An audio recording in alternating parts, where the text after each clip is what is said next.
हाय दोस्तों, current electric से related इस लेक्चर में आज हम पढ़ेंगे सबसे पहले ओम्स लॉ के बारे में, फिर रेजिस्टेंस ऑफ ए कंडक्टर, उसकी एसआई यूनिट, डायमेंशनल फार्मूला, फिर हम बात करेंगे किन फैक्टर्स पर डिपेंड करेगा किसी कंडक्टर का रेजिस्टेंस, फिर conductance of a conductor. After that we will come to the SI unit and dimensional formula of conductance, और उसके बाद current density in a conductor. फिर उसके बाद हम आएंगे स्पेसिफिक रेजिस्टेंस और resistivity of material of a conductor, then SI unit and dimensional formula of specific resistance और resistivity, then at last we will come to specific conductance or conductivity of metal of a conductor, and then SI unit and dimensional formula of conductance. So be ready with your pen and notebook to note down all the things so that at the end you may solve a few questions related to these with me. Say first हम बात करते हैं Ohm's law की। तो Ohm's law क्या कहता है? हमें पता है कि करंट का कॉज पोटेंशियल डिफरेंस है। इट मींस जब तक हम कंडक्टर के एंड्स के अक्रॉस पोटेंशियल डिफरेंस नहीं लगाएंगे तब तक कंडक्टर से कोई करंट फ्लो नहीं करेगी। अगर कंडक्टर के अंदर करंट का कॉज पोटेंशियल डिफरेंस है तो more will be the potential difference across the ends of conductor, more will be the current flowing through it. It means ज्यादा पोटेंशियल डिफरेंस लगाओगे कंडक्टर के एंड्स के अक्रॉस तो उससे फ्लो करने वाली करंट ज्यादा होगी, कम पोटेंशियल डिफरेंस लगाओगे तो उससे फ्लो करने वाली करंट कम होगी। तो इट मींस अगर किसी कंडक्टर की फिजिकल कंडीशंस को हम कांस्टेंट रखें, मतलब फिजिकल कंडीशंस में जैसे उसका टेम्परेचर, जैसे उसके ऊपर लगने वाला प्रेशर एक्सेट्रा, तो इट मींस अगर हम किसी कंडक्टर की फिजिकल कंडीशंस को कांस्टेंट रखें, फिजिकल कंडीशंस चेंज ना हो, तो current flowing through the conductor will be directly proportional to potential difference applied across its ends, and this is the statement of Ohm's law. Now physical conditions being constant, I directly proportional to V, और ये हमें बताएगा कि अगर I directly proportional to V है तो V भी directly proportional to I हो जाएगा। अगर V directly proportional to I हो जाएगा तो इसका मतलब V is equal to I into R। क्यों? क्योंकि हमेशा कांस्टेंट ऑफ प्रोपोर्शनैलिटी को इक्वलिटी में बदलने के लिए हमें एक चाहिए कांस्टेंट ऑफ प्रोपोर्शनैलिटी, और यहां वो कांस्टेंट ऑफ प्रोपोर्शनैलिटी क्या हो जाएगा? R। अब R क्या होगा इसको देखते हैं। This implies R is equal to V upon I is constant of proportionality and this is called resistance of the conductor. अगर हम इस रेजिस्टेंस को डिफाइन करें तो what is mean by resistance? Conductor जो अपोजिशन ऑफर करेगा to the flow of current through it, उसी को हम बोलेंगे रेजिस्टेंस ऑफर्ड बाय कंडक्टर। बात आती है रेजिस्टेंस क्यों ऑफर करेगा कंडक्टर? क्योंकि charge carriers that is free electrons जब मेटेलिक कंडक्टर से चलेंगे तो क्या होगा? They will collide with each other as well as with other positive ions present in the conductor. अब अगर positive ions present in conductor और दूसरे फ्री इलेक्ट्रॉन किसी इलेक्ट्रॉन के पाथ को ऑब्स्ट्रक्ट करेंगे तो इसका मतलब उसे मूव करने के लिए बाहर से कहीं एनर्जी चाहिए होगी, और वो एनर्जी कौन देता है? एक सोर्स ऑफ ईएमएफ, सेल या बैटरी। तो सेल या बैटरी की कॉस्ट पे free electrons along the length of conductor from one end to another end move करते हैं, और ड्यूरिंग दिस प्रोसेस वो कोलाइड करते हैं with positive ions and other free electrons. Because of this they face opposition, और opposition अगर face करते हैं तो इसी अपोजिशन फेज को हम बोलते हैं रेजिस्टेंस, और इस अपोजिशन को ओवरकम करने के लिए ही चार्ज कैरियर्स को एनर्जी चाहिए जो प्रोवाइड करता है एक सोर्स यानी सेल या बैटरी या जनरेटर। तो अब अगर हम रेजिस्टेंस की बात करें तो resistance is the obstruction offered by a conductor to the flow of charge और electric current through it. Now expression for resistance V upon I already we are having from Ohm's law. अब अगर expression हमारे पास R is equal to V upon I हो गया तो हमें अब क्या चाहिए? हमें चाहिए इसकी SI यूनिट और डायमेंशनल फार्मूला। अगर SI यूनिट की बात करें तो SI यूनिट ऑफ R हो जाएगी SI unit of potential difference upon SI unit of current. अब what is potential difference? Work done in taking a unit charge from one point to another within an electric field और electric circuit. इसका मतलब potential difference है work per unit charge. तो अगर ये work per unit charge है तो work की एसआई यूनिट तुम्हारे पास है joule upon charge, charge is coulomb into current is ampere. तो SI unit of resistance should be joule per coulomb into ampere.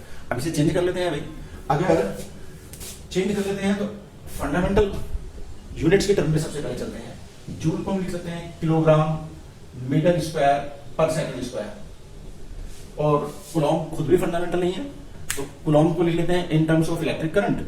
हमें पता है Q is equal to I T, Q is equal to I T means I means ampere, T means second, तो coulomb will be ampere into second multiplied by ampere. तो this implies SI unit of R equal to kg metre square per second cube per ampere square. तो that will be the SI unit of R in terms of fundamental units, और इसको हम लिख लेते हैं ओम। Symbol इसका हो जाता है ये ओमेगा। तो SI unit of resistance is ohm which is actually joule per coulomb into ampere, या फिर kg metre square per second cube per ampere square.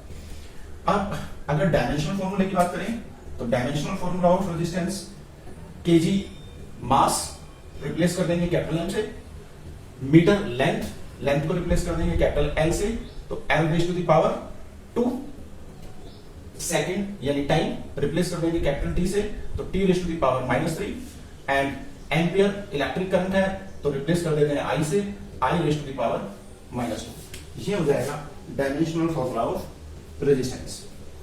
Now we come to the factors on which resistance of a conductor depends. अब अगर हम factors की बात करें तो मान लो ये एक कंडक्टर, अगर हमें देखना है कि इसकी वजह से चार्ज या करंट को अपोजिशन किन किन फैक्टर्स पे डिपेंड करेगी, तो दौड़ा देते हैं चार्ज कैरियर्स को थ्रू दी कंडक्टर।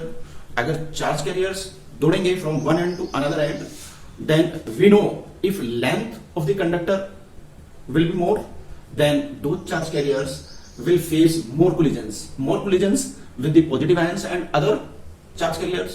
तो collisions ज्यादा फेस करेंगे तो अपोजिशन ज्यादा हो जाएगा, अपोजिशन ज्यादा हो जाएगा तो मतलब रेजिस्टेंस बढ़ जाएगा।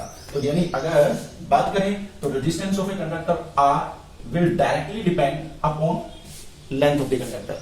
more length more resistance, less length less resistance. तो ये एक पहली बात रही। अब अगर हम बात करें कि एक नैरो लेन में रनर्स को दौड़ाएं और एक ब्रॉड लेन में रनर्स को दौड़ाएं, तो मुझे लगता है कि they will collide with each other less. कब? जब लेन जो होगी वो ब्रॉड होगी, और अगर नैरो लेन होगी तो collisions with in the runners ज्यादा होंगी।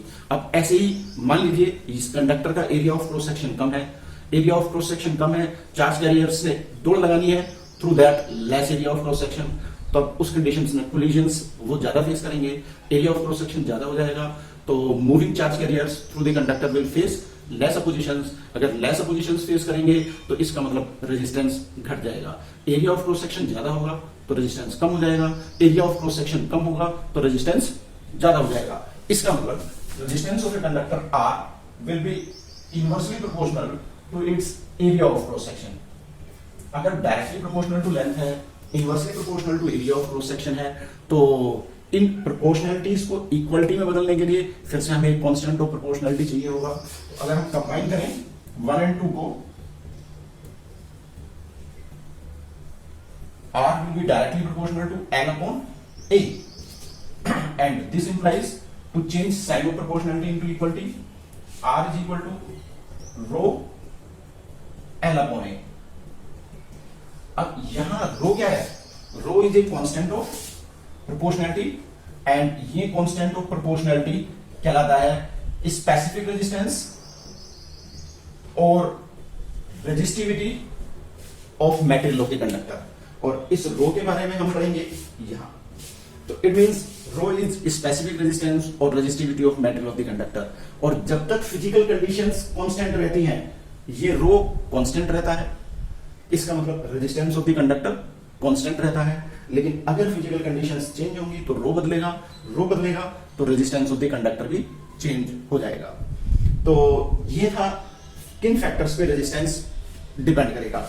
और यहां से हमारे पास रेजिस्टेंस के दो फॉर्मूले भी आ गए, R is equal to rho L upon A या फिर equal to V upon I. And हमें क्वेश्चन में क्या कुछ दे रखा है उसके ऊपर डिपेंड करते हुए रेजिस्टेंस निकाल सकते हैं हम इस फॉर्मूले से या फिर इस फॉर्मूले से। अब हम बात करते हैं कंडक्टेंस की। अगर हम बात करें कंडक्टेंस की तो कंडक्टेंस क्या है? Conductance is the reciprocal of resistance. इसका मतलब रेजिस्टेंस का reciprocal means conductance equal to 1 upon resistance. और 1 upon resistance already we have, that is 1 upon R, मतलब ए अपॉन रो एल, मतलब आई अपॉन वी। तो ये बात रहेगी कंडक्टेंस की। अब चूंकि कंडक्टेंस रेसिप्रोकल है रेजिस्टेंस का, तो जब हम SI unit and dimensional formula of conductance पे आएंगे तो क्या होगा? एसआई यूनिट ऑफ रेजिस्टेंस का रेसिप्रोकल कर देंगे, means Coulomb ampere per joule. And Coulomb ampere per joule मतलब एम्पियर पर वोल्ट। क्यों? क्योंकि इस फॉर्मूले से सीधे रेजिस्टेंस की यूनिट क्या आ जाएगी? वोल्ट पर ampere. Potential difference is measured in volt, current is measured in ampere, तो ये हो जाएगा वोल्ट पर एम्पियर। सो ऐसा यूनिट ऑफ कंडक्टेंस की बात करें हम तो सबसे पहले एम्पियर ऊपर वोल्ट नीचे, तो एम्पियर पर वोल्ट। और इस एम्पियर पर वोल्ट को अगर हम जूल, कूलॉम और एम्पियर के टर्म में लिखें तो ये हो जाएगा एम्पियर स्क्वायर ऊपर, सेकंड ऊपर एंड जूल इन डिनोमिनेटर, तो it means ampere square second per joule, ऐसे लिख सकते हैं। और अगर आगे चले तो it is ohm inverse, because SI unit of resistance is ohm. अगर ओम है तो ओम का इनवर्स। अगर ओम इनवर्स लिखें तो ओम इनवर्स को लिख सकते हैं हम कैसे इनवर्स करते हैं, जरा देखना। एम पहले, उसके बाद एच, उसके बाद ओ, यानी हमने रिवर्स कर दिया लेटर्स का ऑर्डर। ओ एच एम को लिख दिया M H O. M H O मतलब मोह, तो mho will be considered to be the unit of conductance. और इसको हम लिख देते हैं सीमेन भी, तो ये यूनिट्स हो जाएंगी कंडक्टेंस की। अगर हम कंडक्टेंस के डायमेंशनल फॉर्मूले की बात करेंगे तो इसका डायमेंशनल फॉर्मूला रेजिस्टेंस के डायमेंशनल फॉर्मूले का रेसिप्रोकल। रेजिस्टेंस का डायमेंशनल फॉर्मूला हमारे पास ये रहा। रेसिप्रोकल का मतलब पावर्स को नेगेटिव कर देना है, m-1 l-2 t3 i2, that will be the dimensional formula of conductance. अगर हम करंट डेंसिटी की बात करें तो करंट डेंसिटी क्या है? अगर मान लो ये conductor generally non uniform area of cross section का कंडक्टर नहीं होता, लेकिन मान लेते हैं ये हमारे पास एक conductor of non uniform area of cross section, तो इसके अंदर से अगर कोई करंट फ्लो करेगी तो magnitude of current through out the conductor will remain the same, क्योंकि कंजर्वेशन ऑफ चार्ज के अकॉर्डिंग जितना चार्ज पर यूनिट टाइम एक एंड से एंटर करेगा उतना ही चार्ज पर यूनिट टाइम दूसरे एंड से लीव करेगा। तो इसमें जो करंट यहां एंटर करेगी वही करंट दूसरे एंड से लीव करेगी। इसका मतलब current through each section of conductor will remain the same. लेकिन अगर एरिया ऑफ क्रॉस सेक्शन अलग अलग है तो एक नई क्वांटिटी जिसको हम बोलेंगे करंट डेंसिटी। अब वो करंट डेंसिटी क्या होगी? That will B current per unit area of cross section. It means current density at a point within the conductor is defined as the current flowing per unit area of cross section through the conductor around that point. It means current density J at a point within the conductor is current flowing through the conductor divided by area of cross section of the conductor around that point. अब अगर current density I upon A है तो इसकी SI unit ampere पर metre square, current is ampere, area is metre square. And later on we can prove that कि current density is a vector quantity. अगर ये vector quantity होगी तो इसकी डायरेक्शन क्या होगी? अभी कंडक्टिविटी बताने के बाद बात करते हैं इसकी। अगर हम स्पेसिफिक रेजिस्टेंस और resistivity of material of a conductor की बात करें तो स्पेसिफिक रेजिस्टेंस और resistivity of material of a conductor हमें मिल जाएगी इस एक्सप्रेशन 3 से। अगर एक्सप्रेशन 3 से बोले तो resistivity rho is equal to R into a upon n and resistance R is equal to V upon I. तो इसको हम लिख सकते हैं v upon I into a upon n. और अगर हम यहां इसको और चेंज करें v by L divided by I upon a. v by L potential difference per unit length is electric field and I upon a is current density J। तो it means specific resistance और resistivity can be written as E by J। अब अगर यहां बात करें तो rho is scalar, electric field is vector and अगर J को इधर ले आऊं तो J हो जाएगा E upon rho. Vector divided by scalar will give me A vector quantity. तो इससे हमें पता चल जाएगा कि current density will be A vector quantity. Now E by J और R A बाई L ये सारे एक्सप्रेशन हो जाएंगे स्पेसिफिक रेजिस्टेंस के। अगर स्पेसिफिक रेजिस्टेंस को डिफाइन करें तो इसको डिफाइन करने के लिए हम यूज कर लेते हैं R is equal to a by L.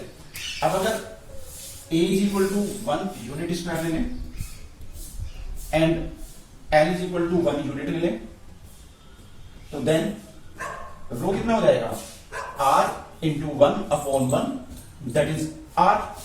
और इसी कंडीशन से हम डिफाइन कर देंगे रेजिस्टिविटी और specific resistance of material of the conductor को। और ये पता होना चाहिए कि ये कैरेक्टरिस्टिक प्रॉपर्टी है मेटेरियल ऑफ द कंडक्टर की। जब तक कंडक्टर की फिजिकल कंडीशंस ना बदले या कंडक्टर का मटेरियल ना बदले तब तक उसकी रेजिस्टिविटी नहीं बदलेगी।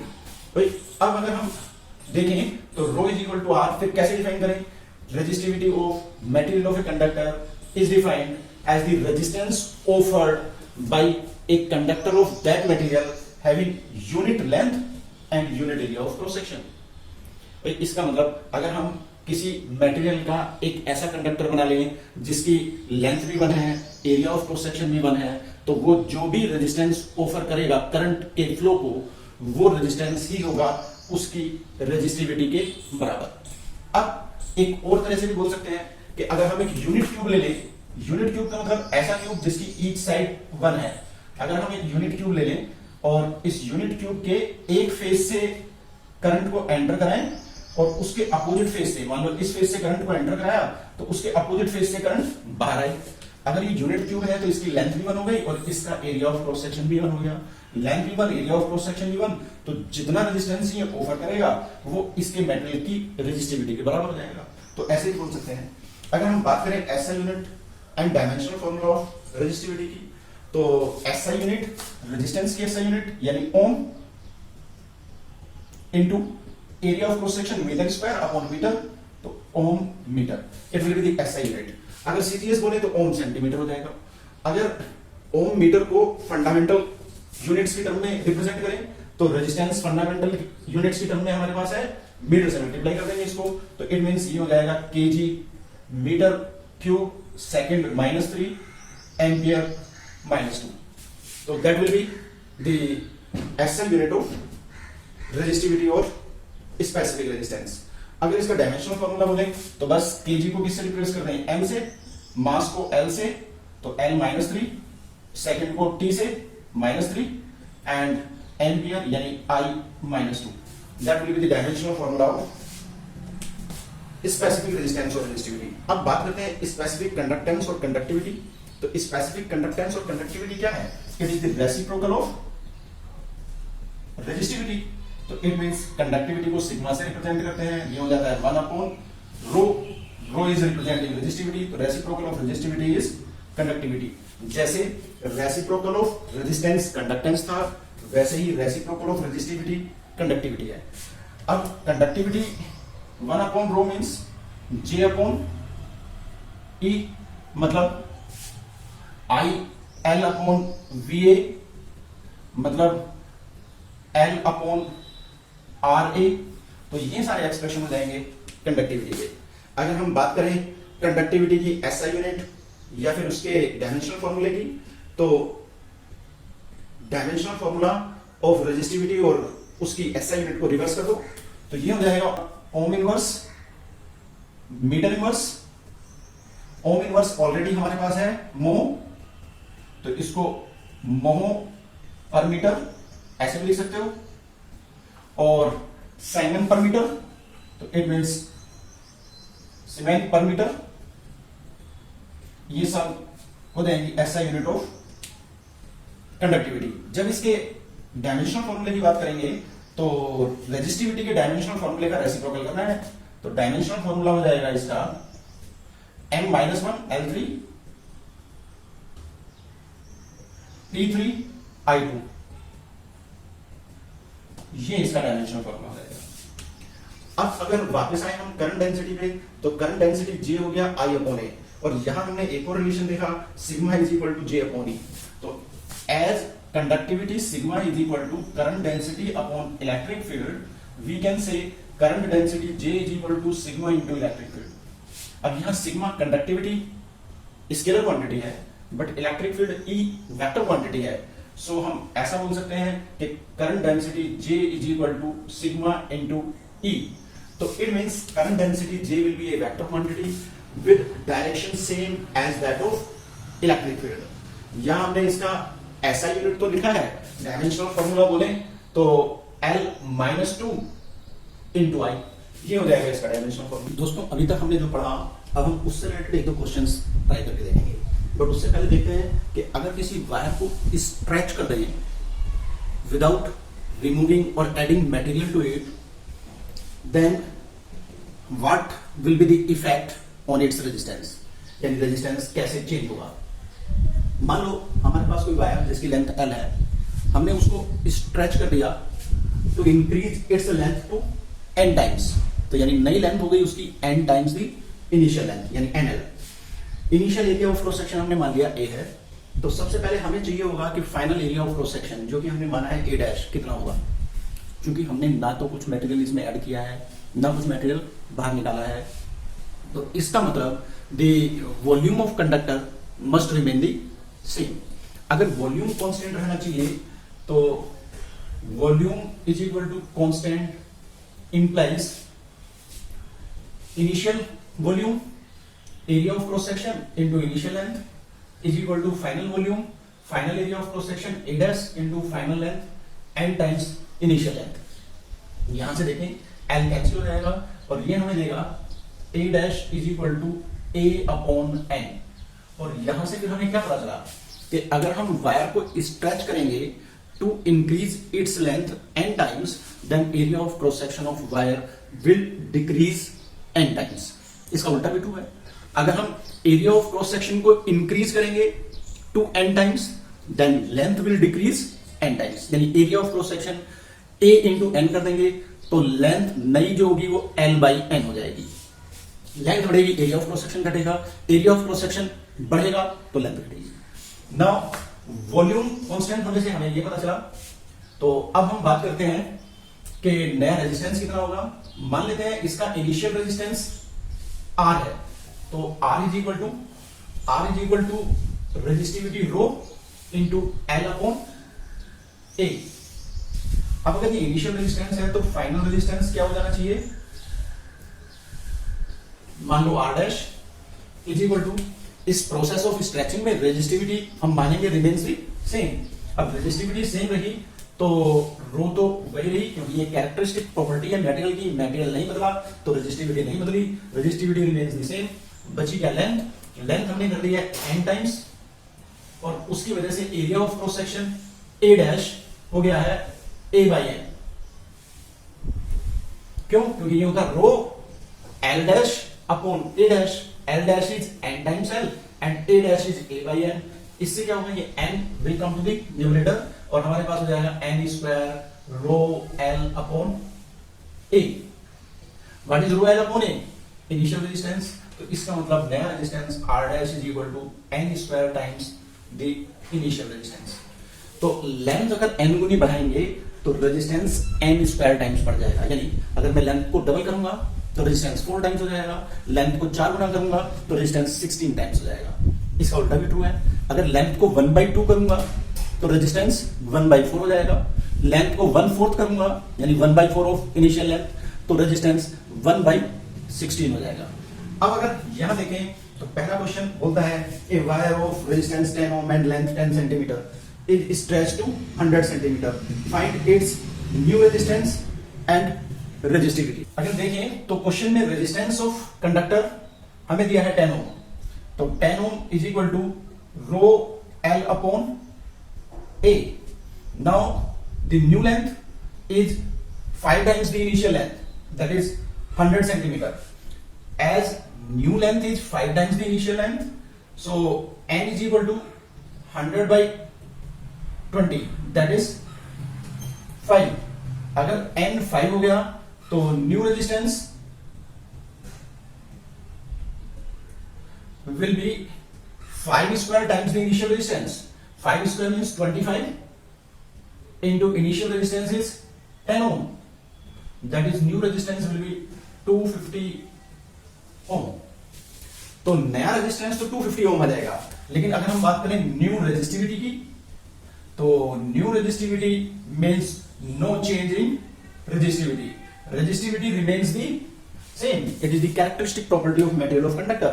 Until or unless material of the conductor will change, the resistivity of conductor will not change. तो इसका मतलब रेजिस्टिविटी सेम रहेगी और नया रेजिस्टेंस हो जाएगा 250 ohm because length was increase 5 times. अब अगर बात करें a wire of length L and having resistance R is tripled on itself. अगर वायर को उसके ऊपर ही ट्रिपल कर दिया, 3 फोल्ड, अगर 3 फोल्ड कर दिया या ट्रिपल कर दिया, तो इसका मतलब नई लेंथ L डैश जो हो गई वो L by 3 हो गई. अगर नई length L dash L by 3 हो गई तो इसका मतलब L डैश अपॉन L जो कि हमारा n है वो हो गया 1 by 3. अगर n हो गया 1 by 3 तो अब नया resistance, new resistance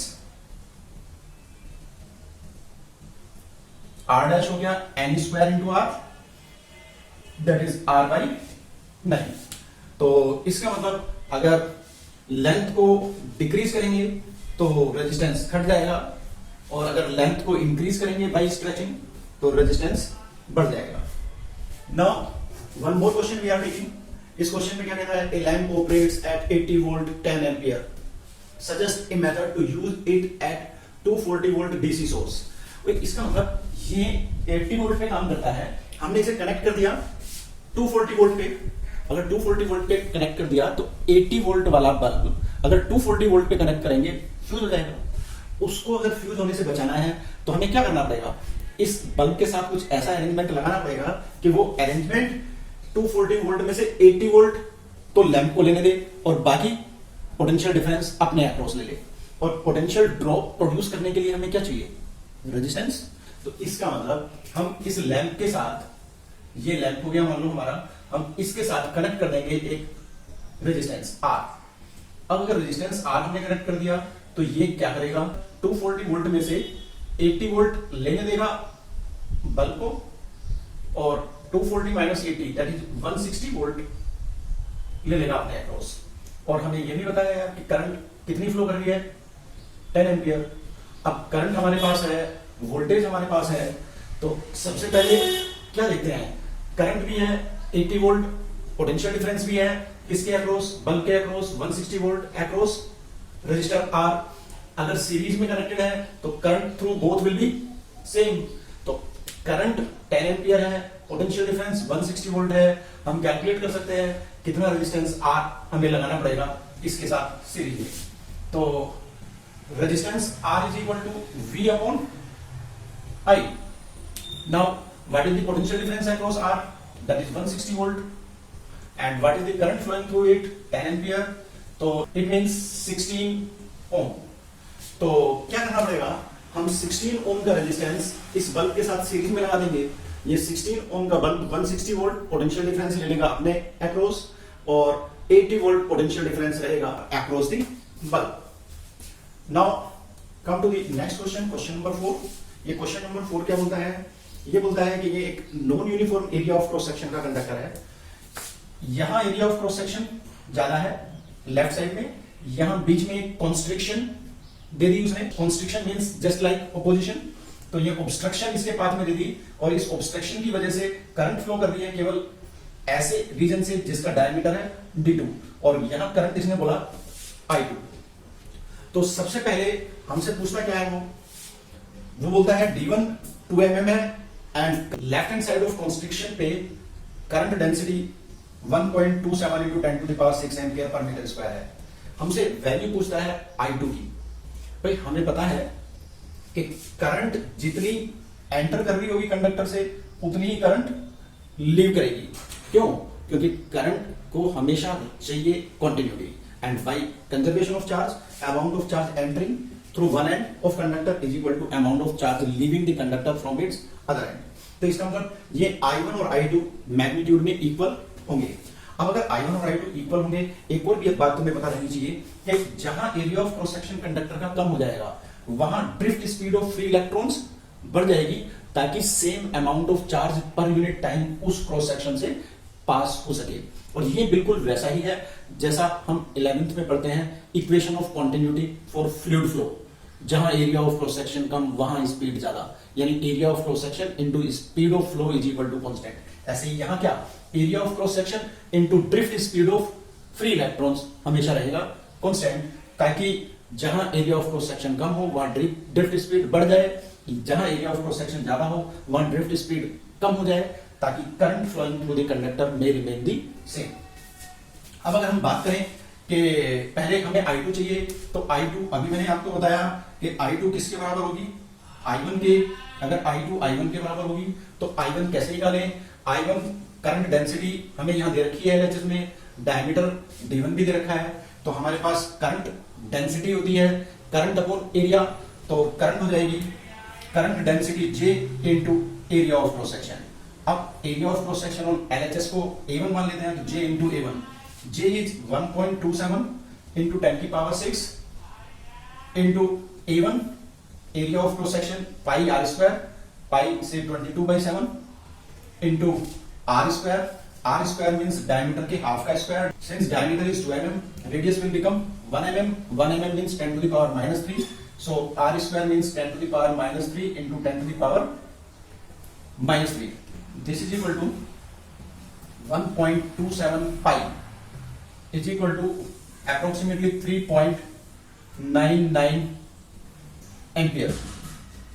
Now when we come to second part, तो second part हमसे क्या बोलता है भाई? If current density J is doubled on emerging, जैसे ही करंट इस कॉन्स्ट्रिक्शन को पार करती है तो यहाँ आके करंट डेंसिटी डबल हो जाती है। अगर करंट डेंसिटी डबल हो जाती है तो क्यों? क्योंकि एरिया ऑफ क्रॉस सेक्शन कम हो जाता है, करंट में कोई चेंज नहीं आता। तो इसका मतलब twice of current density is equal to I2 upon A2। और आपसे पूछता है वो क्या, फाइंड डायमीटर D2। तो दिस इंप्लाइज A2 को इधर ले आते हैं, पाई डायमीटर स्क्वायर यानी D2 square by 4 pi R square, R is D/2, तो D2/2 का स्क्वायर यानी D स्क्वायर बाई 4। तो ये हो गया area of cross section is equal to I2 upon 2J। और I2 क्या था, J इंटू A1, यहीं से देते हैं सीधा, J into A1 upon 2J। J cancel हो गया, तो it means A2 is equal to A1/2।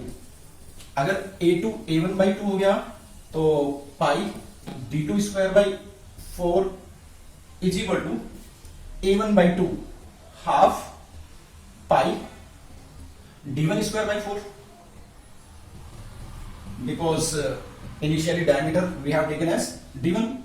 तो अब क्या होगा, पाई पाई 4 कैंसिल हो जाएंगे और हमारे पास आएगा D2 is equal to 1/√2 D1 and D1 हमारे पास क्या था 2 mm, तो 1/√2 इंटू 2 mm और ये हो जाएगा √2 mm। तो सीधा इस तरह से हम कैलकुलेट कर देंगे डायमीटर।